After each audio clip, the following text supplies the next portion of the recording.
ஏன் வேல் வச்சு பூஜை பண்றோம்னா, சாதாரணமாக வேலுக்கு பூஜை பண்ண முடியாது. உங்க வீட்டுல வேல் இருக்குன்னா உங்க வீட்டுல முருகன் இருக்கான்னு அர்த்தம். உங்க வீட்டுல வேல் இருக்குன்னா சத்தியமாக சாட்சாத் அந்த செந்திலாண்டவன் வீட்டுல இருக்கிறான்னு அர்த்தம். அந்த வேலை சாதாரணமா பூஜை பண்ண முடியாது. காரணம், முருகனுடைய உத்தரவு இல்லாம பண்ண முடியாது.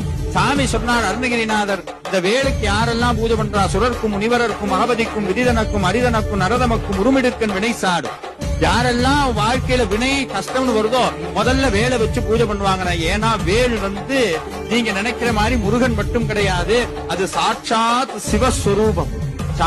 ஏன் வேல் வச்சு பூஜை பண்றோம்னா, சாதாரணமாக வேலுக்கு பூஜை பண்ண முடியாது. உங்க வீட்டுல வேல் இருக்குன்னா உங்க வீட்டுல முருகன் இருக்கான்னு அர்த்தம். உங்க வீட்டுல வேல் இருக்குன்னா சத்தியமாக சாட்சாத் அந்த செந்திலாண்டவன் வீட்டுல இருக்கிறான்னு அர்த்தம். அந்த வேலை சாதாரணமா பூஜை பண்ண முடியாது. காரணம், முருகனுடைய உத்தரவு இல்லாம பண்ண முடியாது. சாமி சொன்னார் அருணகிரிநாதர், இந்த வேலுக்கு யாரெல்லாம் பூஜை பண்றா, சுரர்க்கும் முனிவரருக்கும் மகபதிக்கும் விதிதனுக்கும் அரிதனுக்கும் நரதமக்கும் உருமிடுக்கன் வினை சாடு. யாரெல்லாம் வாழ்க்கையில வினை கஷ்டம்னு வருதோ முதல்ல வேலை வச்சு பூஜை பண்ணுவாங்க. ஏன்னா வேல் நீங்க நினைக்கிற மாதிரி முருகன் மட்டும் கிடையாது, அது சாட்சாத் சிவஸ்வரூபம்.